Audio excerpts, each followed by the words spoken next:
It's time for the Take a Seat podcast. I'm your host, Kevin Howell. Please take a seat.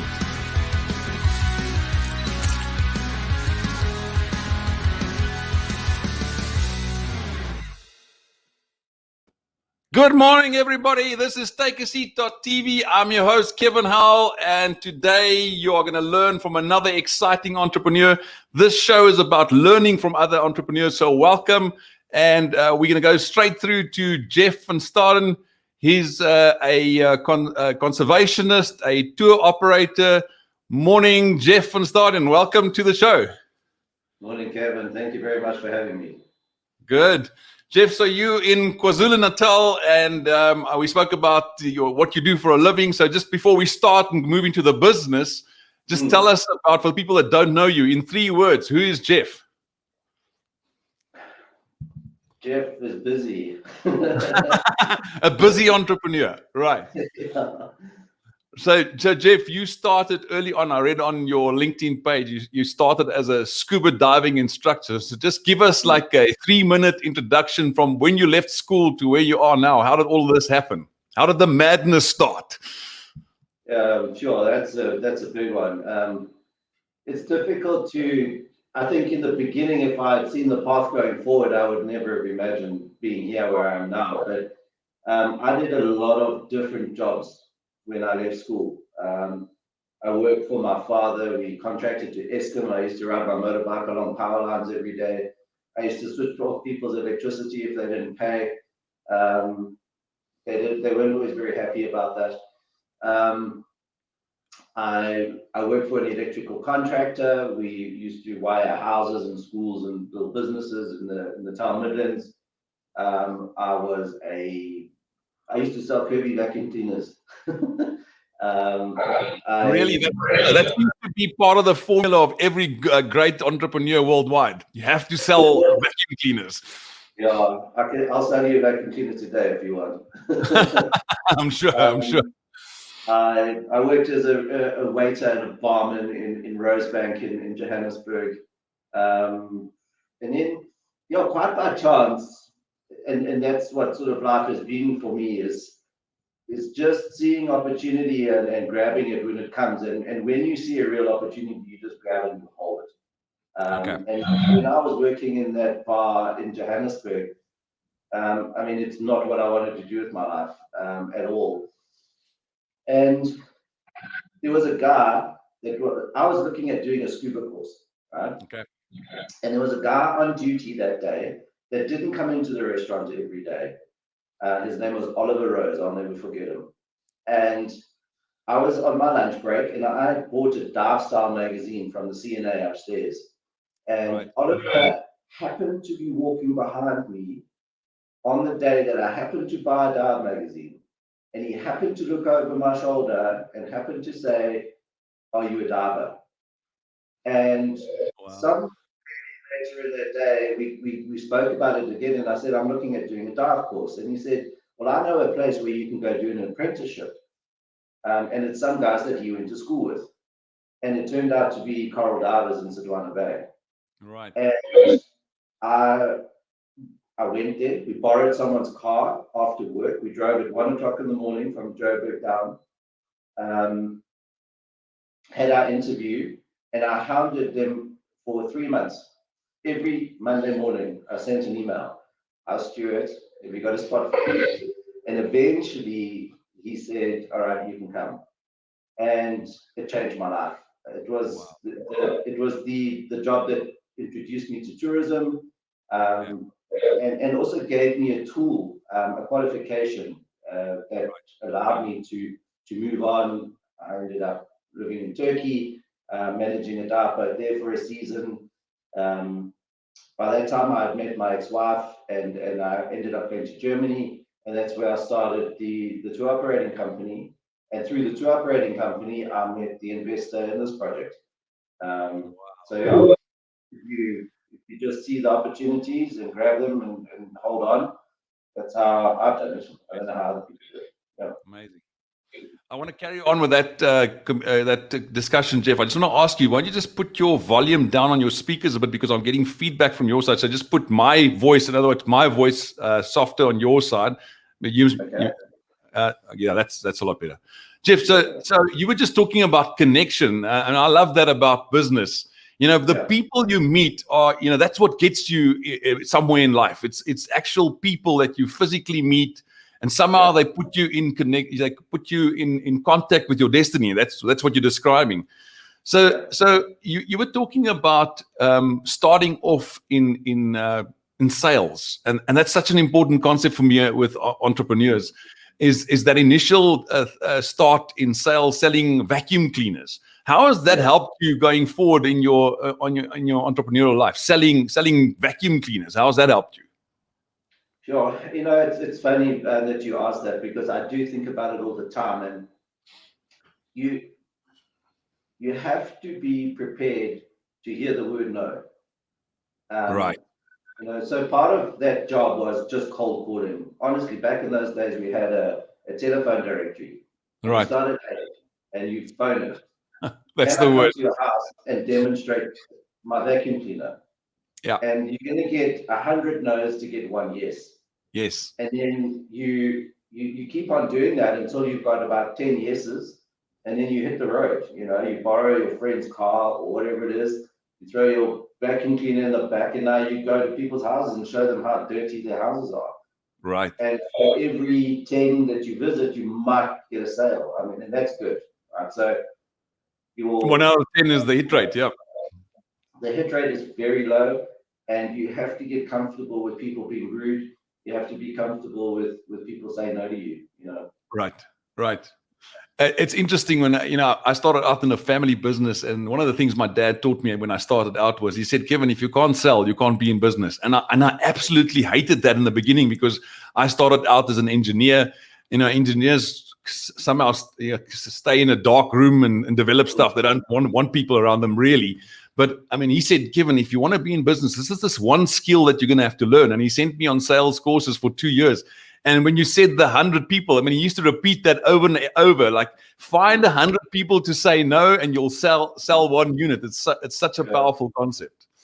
And as you say, throughout your life, you're selling yourself, you're selling ideas, selling to partners. And that's so powerful. I mean, if I think about what you did with your German partners and how that happened, it must have been quite a selling job just to, go to them and say, "Listen, I've got this idea. Are you guys interested?" It is. It's easier to sell to somebody who's already got it in their mind that they want to buy. But to sell something to somebody who never had the idea yet, you've got to pick them up very early. And there you're not selling it, you're still inspiring. And that's the way that it started with myself and our investor in this project. He asked me the question. He said he would like to get involved in conservation in Africa, and that's it. And that could be anything. You could make a donation. You could do any of that. Sorry, I just want to get your screen back up here. So he didn't say, "Look, I want to start a game reserve." It wasn't like that. So you got to pick people up, whether it's an investor or somebody who wants to buy a car or a vacuum cleaner. You got to pick them up where they are in their thought process, and you can't assume that they're further down the line. I find a lot of advertising, people or companies are trying to pick clients up at a place where they think they are. But knowing your clients, you've got to know where they are, and then you've got to take them further to where you want them. That is a skill and an art, I think. Right. Jeff, now, how would you go about that as an entrepreneur? How do you think you get to understand your client? Because that's so important. I mean, especially in your industry, you could be building a conservancy or a game reserve, and you think you know what your clients want. So how did you go about understanding, what your clients want, and also what your investors want? How did you go about that? Well, the art is not to think what they want, it's to know what they want. You don't know someone until you know what they want. So there is a lot of assumption involved, but you've got to have the best idea you can have of what they want. And then you can start picking them up there and taking them along to where you want them. Yeah. So is it a case of trying to relationships. understand as much as possible, and then just start the business, start moving forward, and then learning by doing? Is that how you see it? Yes, I mean, you can learn sales formulas and you can learn sales and marketing and go get a degree in it, but they don't teach you how to do it. Right, right. It's all about Jeff, trust. yeah, absolutely. Jeff, now tell me, you spoke about your dad. Would you say that that's where you got your entrepreneurial spirit from? Was that where it comes from, or do you think people are born like that? Is it something you've learned? Where did this come from? My grandparents owned a BP filling station. In Lindy. where I grew up. So, in a sense, I would say it helps to grow up in that environment. I remember the long hours they worked. I remember Easter weekend. I mean, it was a cash business. Sorry, the lighting is going a bit funny here. It's a cash business, and I remember Easter weekend them sitting with piles of cash on the dining room table. I mean, it was all cash business, right, in those days. Amazing. Maybe it was 10,000 Rand in those days, but it was a lot of money. And I remember this whole family coming together to count it, and I was allowed to count the 1s and 2-cent pieces. So that's how it really. And I always just wanted to be my own boss. And my mother was self-employed. My father's been self-employed much of his life. So yeah, I don't know. I actually don't know how to answer that question. Right. Well, you were obviously brought up in a home where you saw that examples. I mean, that was a powerful force.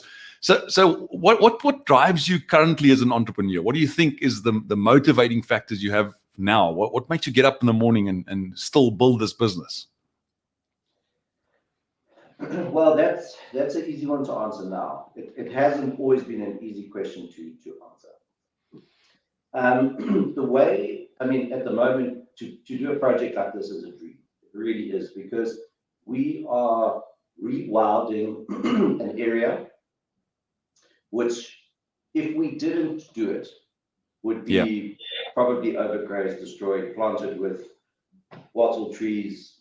It just wouldn't be a conservancy if we didn't get in there. Right. And then the biggest driver for me are the people that benefit from what we do. And 90% of the people who benefit from what we do, I don't even know them. I don't know their names.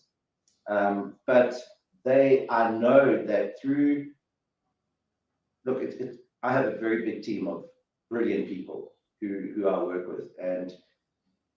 But for me personally, to know that what I do today has some kind of knock-on effect, that human beings have a better life. Right. That's it. That's what drives you. Yeah, it's interesting, Jeff, when I speak to entrepreneurs, there's always this duality in their lives. There's this personal motivation of what I want to achieve in business. And let's say that might be success or money or wealth or whatever the driver is.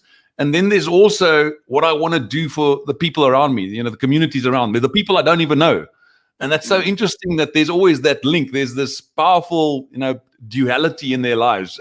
One, I want to change the world around me. And two, I want to benefit from that change. Well, I mean, yeah, look, people say they'll do it for free, but you never will, right? But I don't see that as a negative thing. And I'll try to explain that. Look, we all need money, right? We need to earn money. We've got bonds. We've got to send our kids to school. We like luxury, and there's nothing wrong with that. Absolutely. But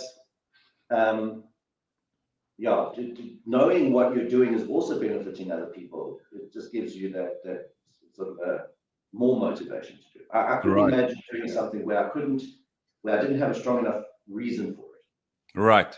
Yep. Jeff, now I want to get to just quickly one of the businesses that I think the start to this is the African Habitat Conservancy. I just want to add that quickly on the screen here. There we go. There's the website. Just talk about the business and how this fits into your life and the bigger picture. Okay, so when we started this project, the the first thing I did was try to imagine all the different components. And I wanted to separate the entities as much as possible, which is an administrative nightmare. But in terms of securing the investment, it was important for me to break things down as much as possible. So African Habitat Conservancy is, for all intents and purposes, it's a management company. So we do financial, marketing, human resources, general management, sales, reservations. Those are the services that we offer. Okay. The fact that we own Babananga Game Reserve is irrelevant, right? So then we started Babananga Game Reserve, the hospitality division. Right. So that company operates the assets. Then we've got a company that owns the lodges, because we wanted to separate the ownership of the lodges from the management of the lodges. It could turn out that we are terrible at managing lodges. So you can farm that section out if you want to. It could be that we want to sell the lodges and still carry on operating them. So that was why we did that. Then we've got Babananga Reserve Management. So if you took the game reserve and you take all the tourism out, and you leave the roads and the non-tourism infrastructure, the fences and the wildlife, that's really the conservation company. Love it.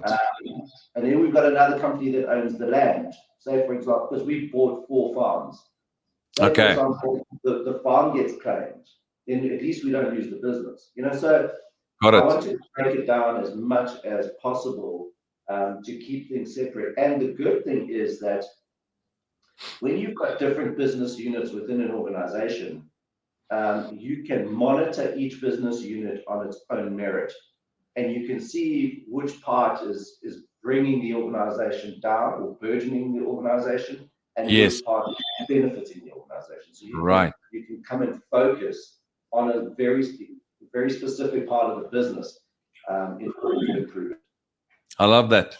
Jeff, so I gather you split it by function, is that right? So you split the different divisions by what type of service it provides to the bigger picture.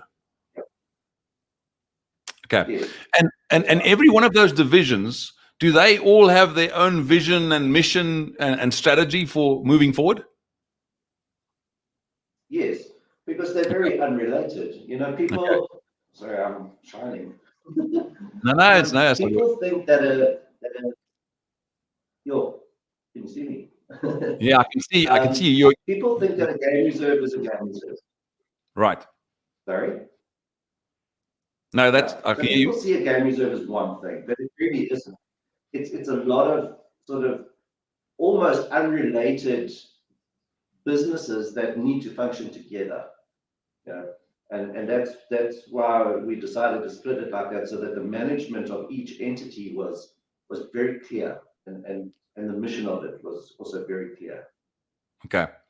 And Jeff, so how interlocked are the businesses? In other words, if one of the businesses could do better outside of one of the other environments, is that something that's have you built in enough flexibility for that to happen?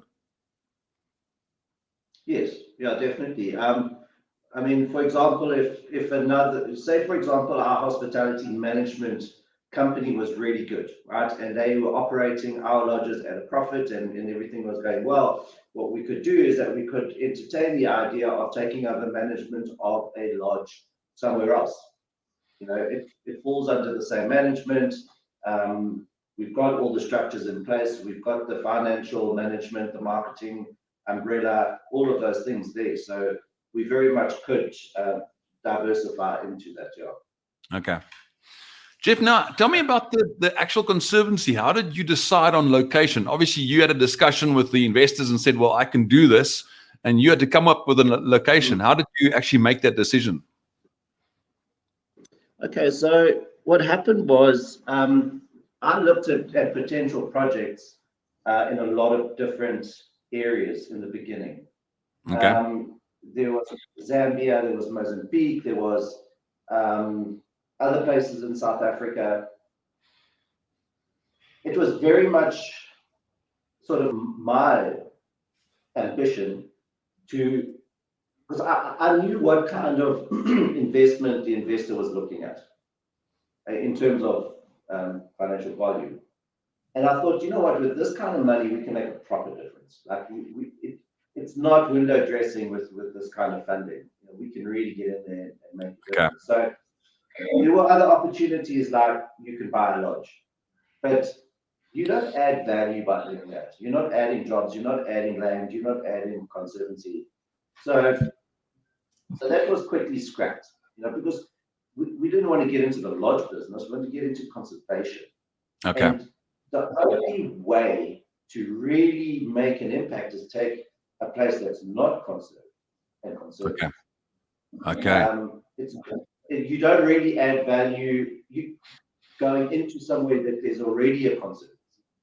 You could strengthen it by bringing in funding, but you don't. You know, it's not 100% value add. Got it. This was the one. I had a coffee with some guys, actually not very far from here. There's an organization called Conservation Outcomes. Okay. And as life goes, as we were speaking about earlier, about taking opportunities that come along, I met these guys, and they were told me about a whole lot of different ideas, you know, where we could become active. And then they said, yeah, and there's this one really crazy idea, and there's Babalanda Game Reserve. And I said, okay, that's the one I want to go look at. And I think it was a day or two later, we were standing very high on top of a hill, looking over this land, and it was just this pristine bushveld, beautiful, beautiful views, beautiful land. And here we go. You can see it. Is that it? That the exact picture. Yeah, and you know, in that moment, I took a quiet moment to just stand there and look, and I could see them. I could see the elephants standing in that river down there. I could see game viewers. I could see, you know, just in your mind's eye. And there's a very long distance between idea and fruition. But if you can't see the vision in the beginning, you're not going to get there. And that vision just came. It was just so clear to me. Yeah. And and you know, and the fact that it's in KwaZulu-Natal, not far from where I grew up, it's surrounded by Zulu people. I wanted that. I wanted this project. Well, Jeff, you know, if there was ever a picture to a vision, you know, this is the best I've seen. I mean, just standing on that hill. I'm not sure if it was the same area, but if I look at that picture, I mean, that's so inspiring. I mean, me as an entrepreneur looking at that, I mean, I'm not a conservationist or a lodge operator, but I can see what you saw there, and it's almost like you've got tangible vision to work with there. It's amazing footage that you've got on the website. Jeff, now tell me about conservation, because you said the idea was not to build a lodge or not to operate a lodge. So that's quite interesting. So, you know, why do the lodge if it's actually about conservation? And these might be stupid questions. I don't know the environment, but tell me about it. No, it's not a stupid question at all. The investor himself was then sold on the conservation project, but didn't want to get into tourism. Okay. And I've met a lot of conservationists during the course of this project, and conservation is a necessary evil in their minds. You know, conservationists, all they want to do is conserve area. They don't want, if a single human foot never had to touch the land, it would suit them better. Really? Okay. So that's the focus. Yeah. But you need a business model to make this sustainable. I mean, if you want to take a large fortune and make a small fortune, this is a great way to do it. Is it almost like farming? Well, I hope farmers make a little bit of money. But it's a passion project, and you can't do this with just any investor. But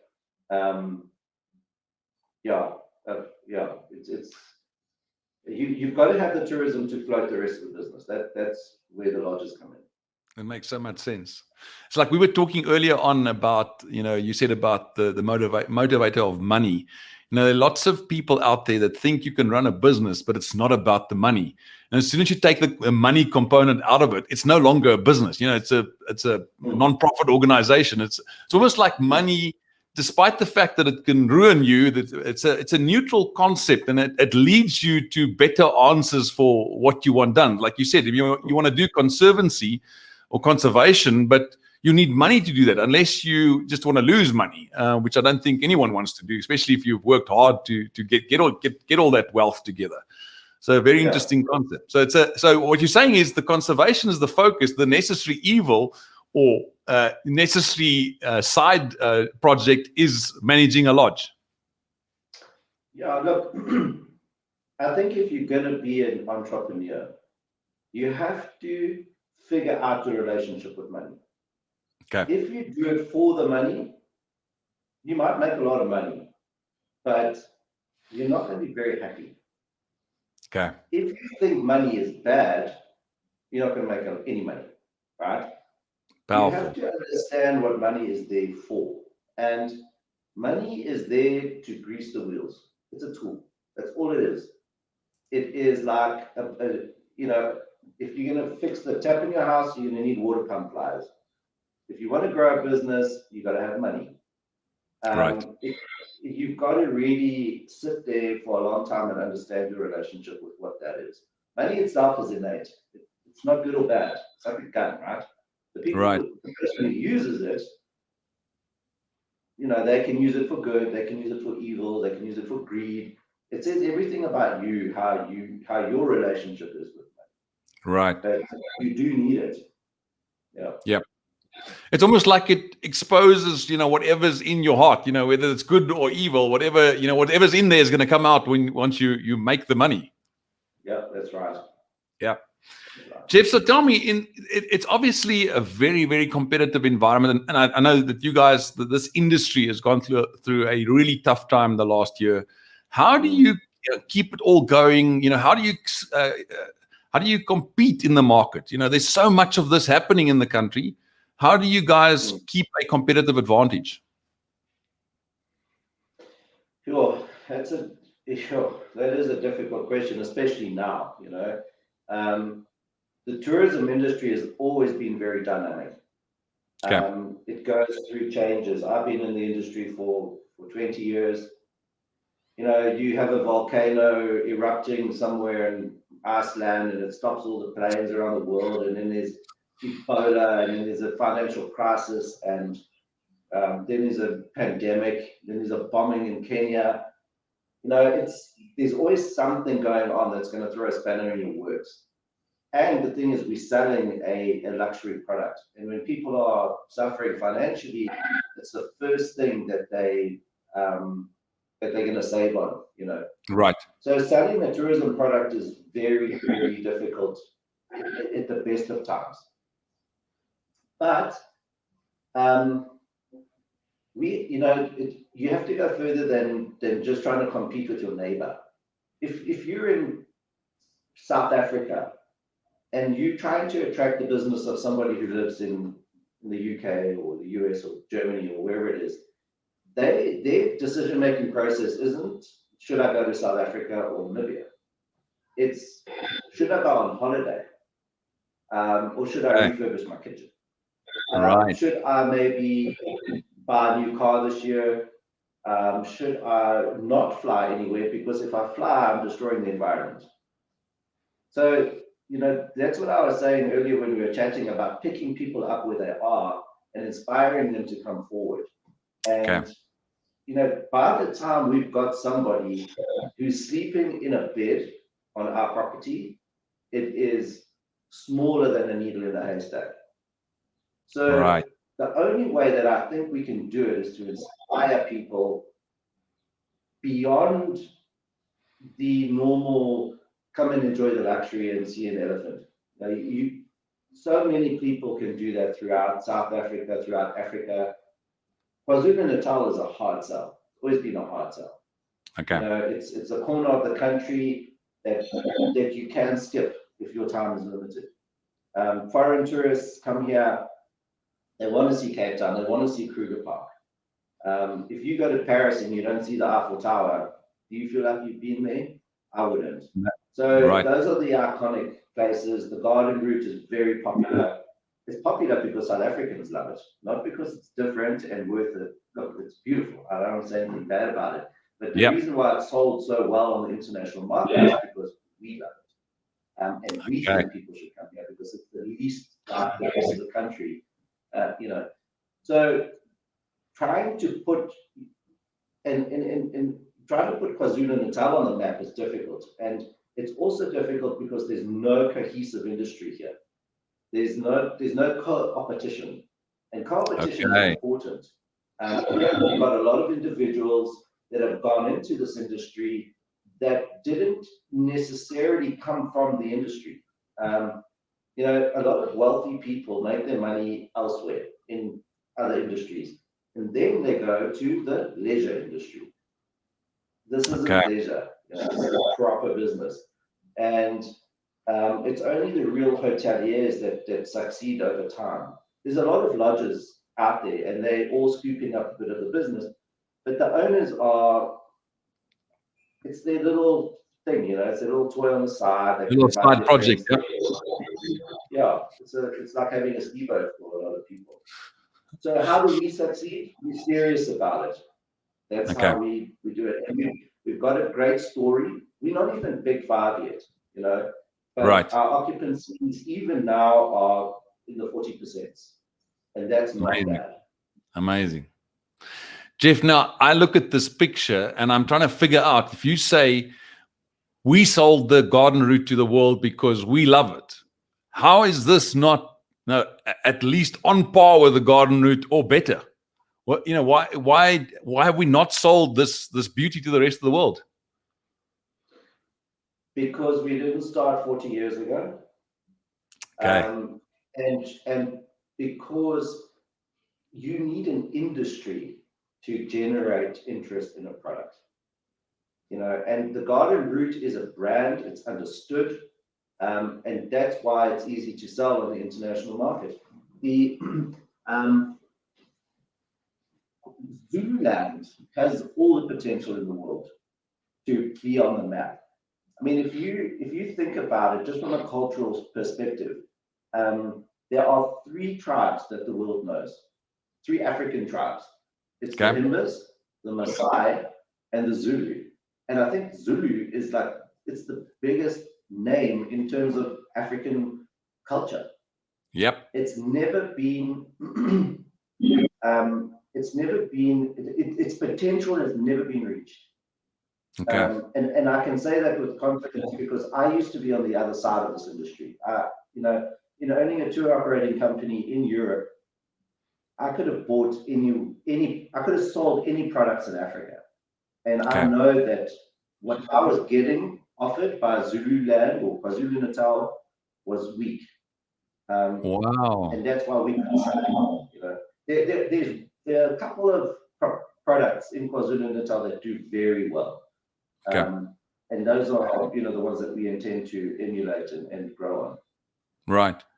When you speak about co-opetition and industry, how do you think industry around the area helps a business like this? Well, I mean, one thing that is very lacking here is a transport system. Okay. Every client I always say clients, guests. Every guest that comes in almost needs to make their own way. Traveling around in a foreign country is difficult. The roads are not great, etc., etc. So what we definitely are missing in KwaZulu-Natal is a kind of hop on, hop off air route. Okay, we could start with the 10-seater caravan.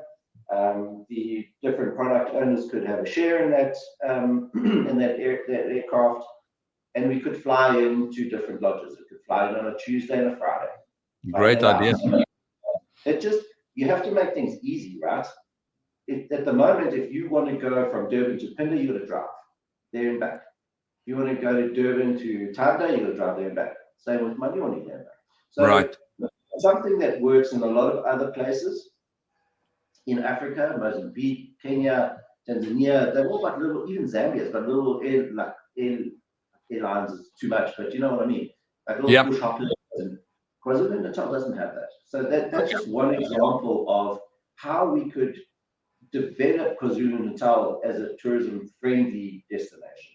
Right. And just by sorting out the transport. Yeah, that's one way we could do it. Makes sense. Jeff, back to your discussion about the investors and funding. I mean, this is obviously top of mind in most entrepreneurs' life. You know, cash flow. How do we start this thing? How are we going to fund this thing? And you seem to have found the perfect partners. How did you handle those investors? How did you secure the funding? Because obviously, I mean, it sounds like they had funding that they wanted to spend, but you had obviously come up with some fantastic idea that they would like. So how did that conversation happen, and how did you approach the investors? Yeah, well, the investor was a client of mine in my previous business. Okay. And we handled about 100 families a year. That was sort of the range. So we had an opportunity to know who our clients were. A lot of them were repeats and referrals, and Mr. Weiser was one of those. In the beginning, you don't really pick up your ears because you look at your clients' budgets and then think, and we were very much in the upmarket sector of that industry. We sold bespoke holidays to Africa. That's our market. And one year, Mr. Weiser bought a very big holiday in Kenya. Okay. For him and his family. And of course, when you get a big budget booking like that, you go, who's this guy? So I made an effort to get to know him personally. I had a coffee with him near his house in Hamburg. He was actually moving house that day, and he actually took the time out to come and meet me. And I mean, I was an absolute nobody. I was just this guy that used to run this tiny little company that was more out of business than in business. But he took the time to have a coffee with me, and I wanted to meet him because there's always an opportunity. Always. If you let someone else talk, at some point they'll tell you something that they want. And if you can provide what they need, you're in the game.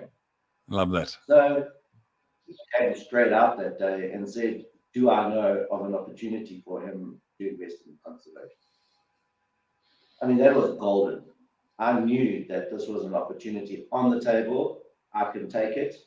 I can benefit from this somehow. I didn't know how. Right. I remember walking away from that meeting going, it's up to me now. There are a lot of wealthy people in the world. There's a lot of wealthy people in South Africa. Yep. You can't give them anything. The normal man in the street, you cannot give them anything that they can't get themselves. Okay. And I learned this from a guy that I sort of did a little project with many, many years ago. He used to do a lot of funding for people, get a lot of donations from people, from very wealthy people. And he taught me that. He said, what can you give them that they can't give themselves? And then the answer to that is you can help them to develop their legacy, to leave something behind. That's what we want, right? When we pass away, we hope that someone's going to remember us.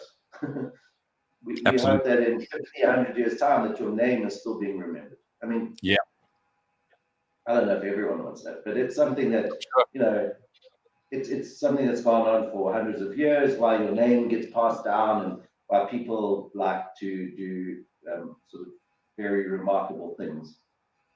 And I think that is what you need to be able to strike a chord with somebody who cannot necessarily do what they would like to do in order to leave a legacy. Got it. So building that legacy. Love it. It's so important when you speak about legacy, Jeff, because connected to legacy for me is finding meaning and purpose in life. And earlier on, you alluded to a bit of that. There's there are bigger reasons why we do things we do, and like it's not money. You know, as an entrepreneur, money is a nice thing to have, but you know, you get up in the morning for much more than just money. And so I'm interested around meaning and purpose, and you've just alluded to that as well. When you look at wealthy people, what is their meaning and purpose? I mean, they've accomplished everything seemingly from the outside, but when you look at legacy, it's a big thing to understand, and obviously, you know, most people don't know how to put that together. You know, you've built a business, you understand business, but you don't necessarily understand legacy. And I think conservation is such an amazing tool and vehicle to build a legacy. It is, but I mean, a lot of people want to leave their legacy behind in many different ways. Some of them want to build a Taj Mahal, you know. Right. Someone project managed that for the developer, and yep. So yeah, it depends. Look, I've never wanted to believe in luck. Never. Okay. I never wanted to have the idea in my head that anything that I've achieved was because of luck, until I experienced bad luck. Okay. And then I thought, you know, sometimes you just have to admit that you got lucky. And if you think about 7 billion people in the world, and you have an opportunity to connect, like really connect with somebody who is as incredible as Mr. Weiser, and you strike a chord and you're able to pitch an idea that he buys into, you can't prepare for a thing like that. But a guy like me, I'm a jockey, right? So right. I'll jump on the idea and I'll ride it and I'll try to bring it to fruition. But you're not going to see the idea if you don't have your antenna out and if you're not prepared for it. Okay. So, you know, opportunities come past you every single day. But if Yep. if you're not looking for them and you don't have the ability and the skill to grab it and to Yep. take it further, yep. you're going to miss every single one of them. Well, I mean, your life is a testimony to that, Jeff, about, you know, preparing yourself. I think it's Gary Player that says the harder you work, the luckier you get. And it's almost like that's what's happened. You've been on this journey of preparation, and then suddenly you meet this person and he can use all your skills and your abilities that you've been working on for years, or honing for years. Yeah. It's exactly that. I like to think of it that way. So Jeff, we're going to take a quick ad break. And when I come back, I want to talk to you about your abilities and passions and how that has formed the business that you're working on now. We'll be back now. Okay. Want to accelerate your life? Start by finding your purpose. Purpose has become somewhat of a cliche, but in recent years, research has shown that purpose is a tool that can be used to enjoy the abundant life. Yes, you too can become wealthy and live a meaningful life. We have developed an action-packed 6 weeks online course that takes you through 6 critical steps to start taking massive action towards your abundant life. Go to www.takeaseat.tv and click on Academy. Get ready to accelerate. Right, Jeff, so at Take a Seat, we believe that if you follow your passion and you use your abilities and your God-given talents, it leads to what we call purpose and meaning in life. So if I frame the conversation around that, how do you think that your abilities and passions have turned into this business that you're running today? Oh, that's a big question. First of all, you know, it's taken me a long time to understand what passion is. Everyone's passionate these days. I mean, I've met people that are passionate about pizza, and I'm talking about eating. So, passion for me is something that you are willing to sacrifice something else in your life in order to pursue. I think that if that isn't the definition of it, it should be, you know, because it's only then if you're prepared to sacrifice something else, then you say that you're passionate about it. Okay. I'm passionate about growing things. I've always been interested in growing something. I'm very, very happy and fortunate that I can do it within such a meaningful space like conservation. Okay. But I could have sold shoes. You know, I could have done. Okay. What I love is taking going from an idea to a concept to implementation. Okay. And to seeing how that business continues to grow by putting the fundamentals in place. And quite frankly, what I like to try and do is to create something that in a way that I can step out of and it will still function. You never want to own a business and have a lot of people on your payroll and dependent, and then that whole thing crashes when you're not involved anymore, because anything can happen to you.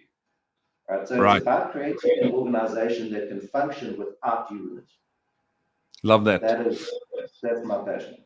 So what you're saying is you're not necessarily passionate about conservation or lodges. You're more passionate about the process of building a system that can generate wealth. Is that what you're saying? Yes, I love what I do, and I'm very happy that it is in this space. And it's no coincidence that I tried to do this when an opportunity for a large amount of funding came along. But yes, my ultimate passion lies in business. Love that. Love that. So, Jeff, we were talking about conservation and and the legacy that these guys want to build, the funders want to build, and your legacy as well. Talk to me about, I heard about this concept about vacation with purpose. Is that a driver in your industry right now where people feel, I want to go on holiday in Africa, but I want to do it purposefully? Is that something you see happen more and more in your industry? Yeah, the tourism industry goes through buzzwords every couple of years. Because, at the moment, it's immersive travel. Okay? Wow, I like that. Yeah, so conservation with purpose is definitely a conservation thing, but the tourism aspect of it is, what I like to try and do is to create experiences that are appealing to an array of people. If you want to come in and spend a day of your holiday helping to build a creche in the community, you can do that, but you don't have to do that. You can sit on your deck and drink cappuccinos that are brought to you if you want to do it and just look at the view. I don't want to impose upon anybody something that they don't want to do. I just want to, our product needs to be, a lot of people say don't try to be everything to everyone, and I agree with that, but our product needs to be a well thought through set of product that appeals to a broad spectrum of people. And then you can come and do whatever you want. I don't want to force guests to go and dig holes anyway. Yeah. Well, it talks to that discussion about understanding your client and really digging deep on what they want, not what we have to offer, but what they want to achieve with their vacation. Powerful. Jeff, tell me about. Sorry, carry on. I think what is important is for them to know that no matter what they come to do, I think it's important for them to know that the money they've spent is being used to doing good. Okay. That is more important than what they physically do when they get there. Makes sense. So, Jeff, tell me about. You've obviously done many things in your life. You started off with scuba diving, and then a tour operator. I think there was a boat involved at some stage as well, or a yacht. I can't remember what it was. But the idea around, when do you actually give up on an idea? Like, as an entrepreneur, what would you say? Because a lot of people say you never give up. But I know I've been in situations where I've tried to run a business and after a couple of years, it's just not working. And at some stage, you just have to say, I cannot throw money at this any longer. What does that mean for you? Is there a point with an idea that you just decide this is not working, we're going to give it up and try something else? I'm not a good person to answer that question. I thought so. Okay. Right. I think it's something that you need to go through as an entrepreneur, and you need to go through it a few times, because then you start to distance yourself emotionally from what you do. It's very good to be vested, like really vested. In anything I've ever done, it has never been a job. I am what I do. I embody what I'm doing, no matter what it was. Love that. But there is a downside to that. I mean, it's a very personal thing, but I think that even my marriage suffered because my ex-wife and I were business partners, and we just jumped onto something that we should have let go a long time before that, and it ends up ruining personal relationships.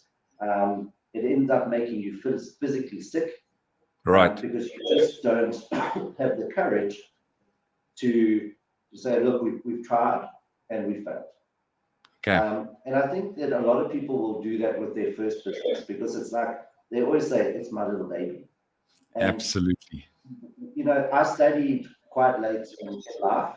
I finished my MBA in 2016. And during that, I learned very valuable lessons in that a business is an own thing. It's not you. You can pull yourself in it, but if it fails, it doesn't mean you failed. It doesn't define you. You have to actually be very cold about it.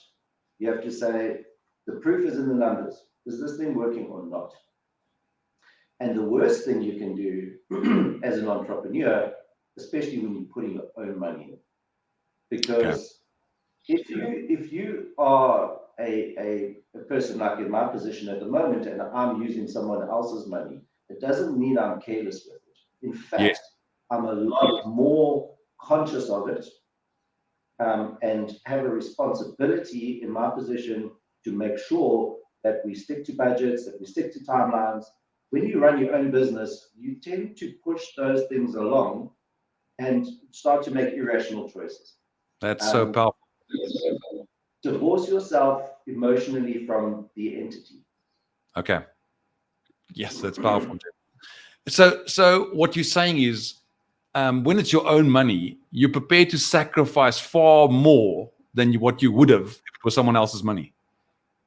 It is. I mean, I don't know the statistic, but I know that a lot of people who are inventors try to then bring their own product to market. And the reason why, let's say 99% of them fail, is because they don't give up. And they should. They should actually just hand it over to somebody who can do it. Right. And trust other people to bring the product to market. Because if you're an engineer and you create some world-breaking thing, it doesn't mean that you have the ability to finance, market, and operate a factory in order to bring your product to market. Give it over to the people who can do it. Right. Jeff, I've asked this question to many entrepreneurs, and this is the most powerful answer I've got so far, because I think one of the big problems with entrepreneurs is, when people say it's about pushing through, sticking to your idea, following your dream. But I'm more interested in, when are you going to give up? Like, when is it time to say this is not working? And I mean, your life is a testimony to that. I mean, like you said, you had to sacrifice basically a relationship to get to a point to realize, well, maybe this was completely the wrong thing to do. Hindsight is amazing. It's a great teacher. Absolutely. I love that concept of understanding when to give up, because as an entrepreneur, you're learning by doing. You're making mistakes. You're going to make many mistakes. I mean, most entrepreneurs have been half bankrupt 2 or 3 times in their lives. It's part of the deal. It's what it is, and it's almost like people are not prepared to fail. It's just the embarrassment and the shame that goes with that failure is just too much to handle. No, it is, and I mean, I'm not saying it should be easy for you to give up either. Don't just give up. You're going to if you understand that if you see the top of the mountain as your goal in your business or in your personal life or anything like that, then crossing the rivers and the roads and the forests and everything that you need to do to get there becomes easier. But you know that you're going to face problems, and you should be fine with that. I think a lot of people they see the end, and then they start having hardships down the road, and they go, no, this is too hard. It's too scary. I mean, only 3% of global population are entrepreneurs. So let's start there. And not all 3% are going to succeed there. A lot of people are just terrified from the outset. And that's fine. We need people like that. We need people to fulfill roles within organizations. Absolutely. Not everyone's built to start, grow, and manage something. I agree. But just, I think that in business, everything should be quantifiable because the numbers don't lie, right? Well, that's also not true. Statistics lie a lot, but your bottom line doesn't lie. Absolutely. It's easy to track that, Right. So just listen to the numbers. Yep. Trust them. And when it starts to not make financial sense, either change it, change your concept, make a plan, or get out. We've got to get out. Yeah, absolutely. My accountant always says this. I love it. He says the numbers tell a story, and every time I read that, I'm just reminded of what is the story, because you could be driven by passion only and not look at the numbers, and then you just keep losing money over many years, and you never know when to stop. So powerful to have the numbers. So Jeff, tell me about your greatest achievement. What would you say is your greatest achievement as an entrepreneur up to now? Don't have one. Really? Okay, still busy on your way to your achievement. Yeah, I don't think I ever will. It's probably a fault of mine that things need to move. Things need to move ahead. It's actually a very personal question. That's not really a business question. Right. My biggest achievement is being able to have 3 incredible children. That is my achievement.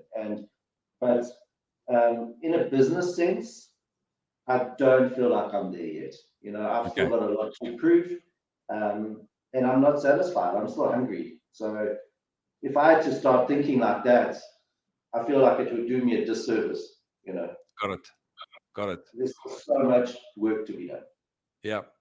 And I think that's what drives most entrepreneurs, is that feeling of never actually getting to that goal. I once heard someone say, no one told me when I would get to the top of the hill, there would be nothing there. It's almost that kind of feeling. Every hill that you think you need to climb, when you get to the top, there's another one waiting for you. I think that's the entrepreneurial journey. And I think it's fun. Absolutely. Jeff, tell me about stress and frustration in being an entrepreneur. What shortcuts have you learned to handle stress and frustration? Because those could be debilitating in your day-to-day life. How do you handle the stress and frustration of entrepreneurship in general? It's a very good question, because it is something that's very real, and I think that I certainly ignored it for a very long time, and it can cause your failure as a business person. It can cause your failure in relationships. It can cause your failure in your health. I mean, it's a very real thing. I think the thing is to understand that in order to do great things, it's going to take great work, and to don't kid yourself that it's going to be easy. I think if you prepare yourself mentally and say, look, I know this isn't going to be easy, and then when problems crop up, you don't lose. You're not surprised. You're not surprised, and you don't overreact to things. I had a pretty stressy day yesterday, but you look at it and you go, well, was it really that bad? And what does it mean in the bigger picture here? And then helicopter mind that will serve you well as an entrepreneur, you've got to employ that, because that helps you to rationalize. How serious is this really? And the bigger picture. Is it just a little blimp in the road? Is it a raging fire? Yep. Having people in your organization that you believe in and trust is paramount. And I'm very lucky to have an incredible team of people. Right. There's no lack of motivation. Wow. Sometimes I have to actually say to them, hey, you know what? Just slow down. It's like, you're gonna be fine. Everyone wants to be so busy and achieve, and it's great. But when you're doing something like this, that is a long-term goal, mean, this isn't Bitcoin, like we're not trying to make money on that here. So just slow down, see the big picture. We'll get there. Don't stress yourself. Got it. Jeff, you were talking about the helicopter view. I love that concept. So tangibly, what does that mean? Does it mean you view your life around the vision of the business and start there? What am I on my way to? Or, what is that helicopter view for you around your business and life? It's kind of like great sports people, right? People that play in great sports teams. You can see some sportsmen on the field that they're doing their job, whether it's a rugby player or a soccer player, but they know everything else that's happening on the field. It's almost like they've got eyes everywhere. Right. And I think that is what a helicopter mind is. Like if you're standing right against the wall, you don't see the rest of the wall. But I think the art in what we do as managers is figuring out how close or far we should be from the operation. And it's not a static thing, because you'll get managers that are always close, but they don't see the big picture. And then you get managers that are far away and they don't see the detail.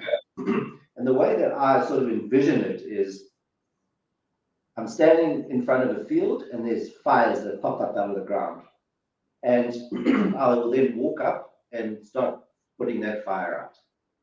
But inevitably, when you do that, there's going to be a fire pop up somewhere else. Another one. Yep. So then you might stay in that fire. You might say to someone else, can you come and put it out? I need to go there.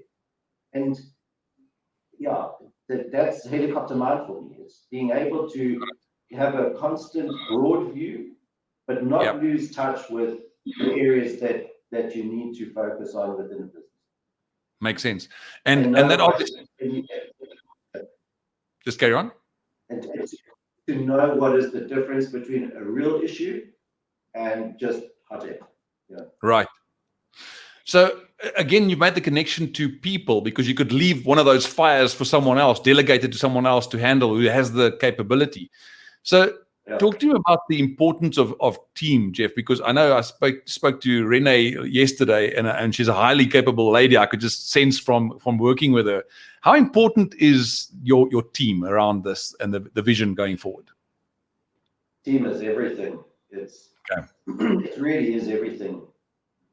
If you don't have, and it's not about there's a difference between a group and a team, right? And a group of people are a lot of individuals that are highly skilled at what they do, but that doesn't get you far.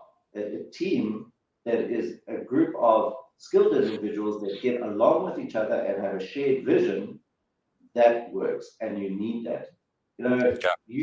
When you run a business, when you start a business, like in the beginning, you recruit, and you try to get people who are skilled, and you meet them briefly. I mean, you interview them for an hour or two, and then you get a couple of references, and based on that, you have to decide, is this person going to fit us? Yep.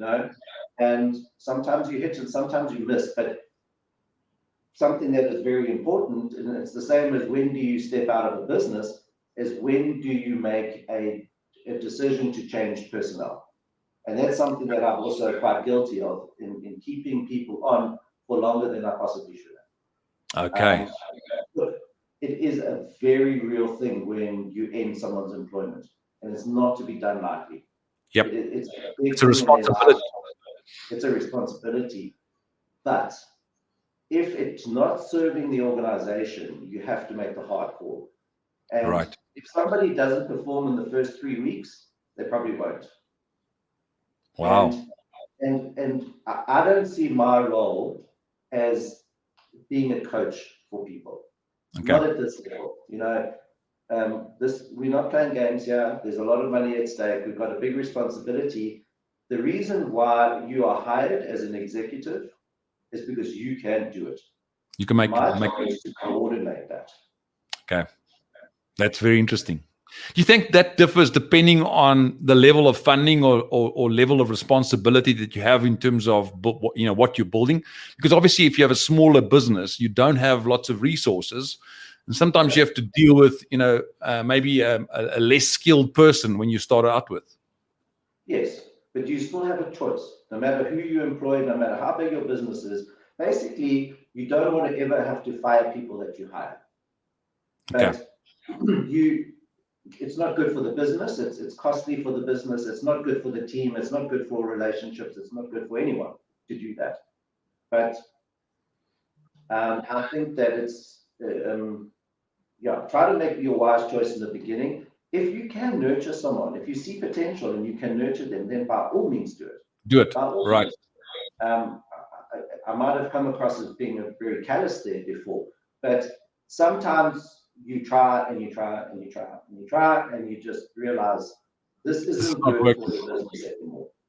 And then you unfortunately need to part ways. Yeah. Jeff, you were talking about the interview process. I'm interested and we're running out of time. You're such a resourceful person. So if you don't mind, just a couple more minutes.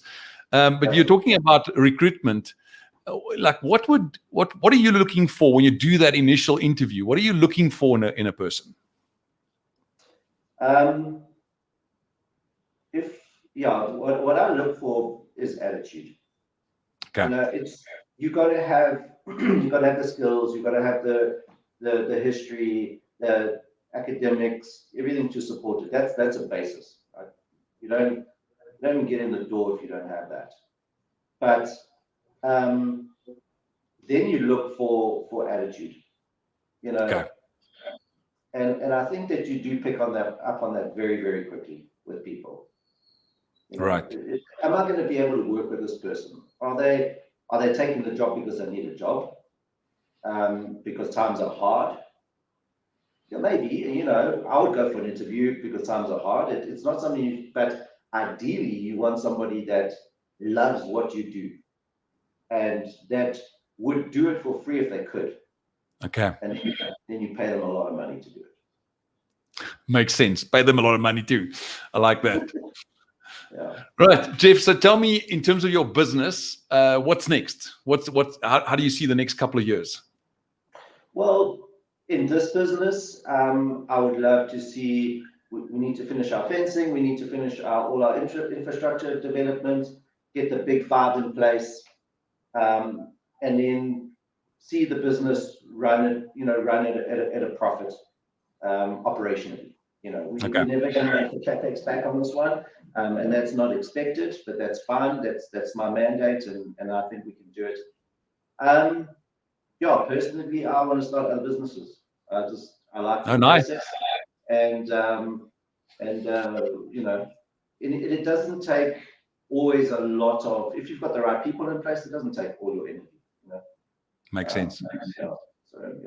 And in terms of AHC or Baba Naga Game Reserve, I'd love it if we could move on and maybe get a beach destination and do marine conservation.